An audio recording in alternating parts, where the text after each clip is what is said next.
Hey guys, welcome back to the channel. Today we're going to watch the season 3 trailer for The Mandalorian.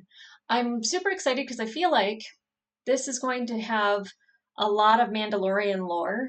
It's not just the adventures of Grogu and Mando. I think we're going to get more of the Mandalorian on Mandalore. I don't know if the Mandalorians are on Mandalore or if it's an abandoned planet, but I'm excited to kind of see where it goes because obviously he has the dark saber. He doesn't quite know how to wield it properly. Obviously, we know from Clone Wars it takes a bit to be able to handle the heft of the dark saber, and you need to connect with it.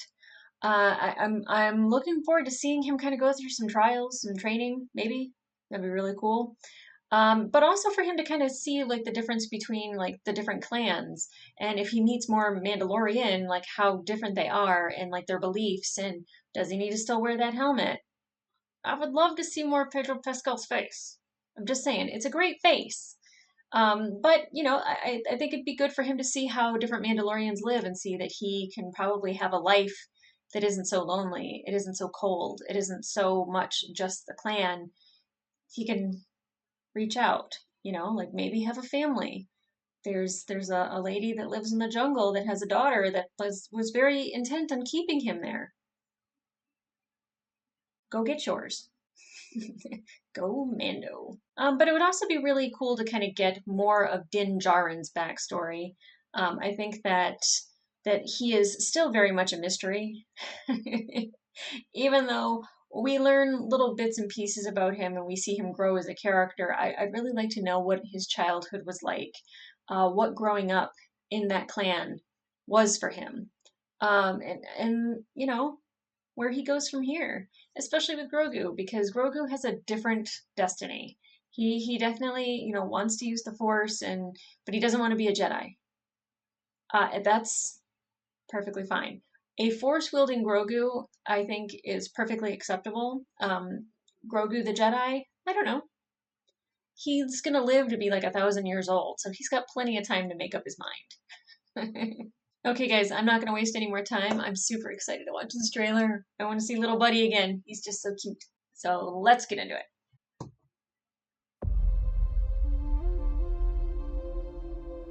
This is the one that you saved? You are as its father. Oh, so stinking cute. Oh yeah, I forgot about the new ship. Of two.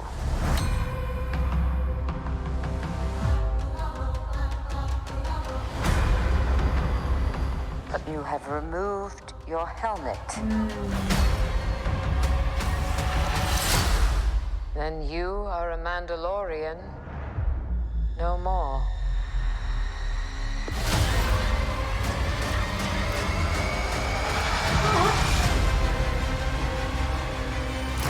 Yes. So excited for more Bo-Katan. Your cult. Oh, Greef Karga. Our people. Where were you then?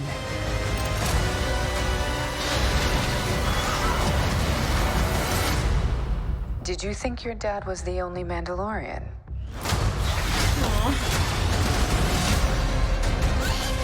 Oh God.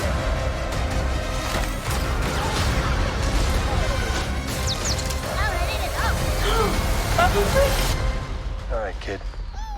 Hang on. You ready for an adventure? Yeah. Oh, they're holding hands.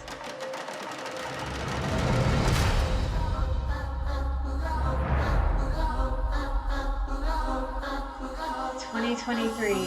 It'll be here before we know it. Okay, so right off the bat, I'm just like super excited for more Mandalorian. Bo-Katan, I'm a little concerned because she seems very high and mighty, which I think she always has. Katie Sackhoff plays her amazingly, and I love that like it's the voice actress being able to transition into the live actress. It's fantastic. But I feel like she's not happy that he has the dark saber and what that means for her future. I think it's really interesting that she says that his cult is what fractured their people. And then they show the dome that had been destroyed in the bombing that they had actually showed. Was that in Boba Fett? No, I forget.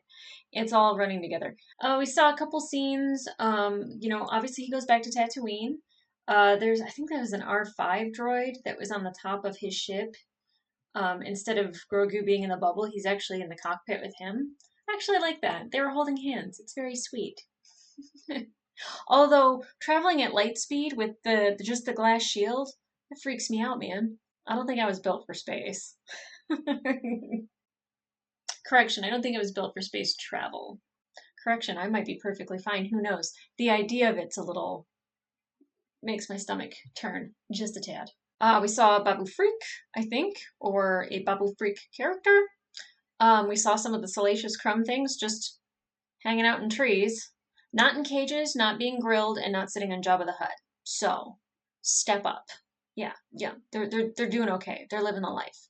I also saw Greef Karga, and it did not look like he was in the same city where we had left him before. Not only that, but he was dressed. He looked like a king. He looked like somebody who was important. It looked good on him. Carl Weathers he's aging like a fine wine. I don't know if Gina Serrano is still in this or not. That's a shame because I really liked her character, but I don't do hiring and firing, so it's none of my business. I figured because we went to Tatooine, we would probably see Boba Fett, maybe Fennec. Nope, not in the trailer. At least we might still see them in the show. Not sure. I'm really excited to see Mandalore and explore Mandalore.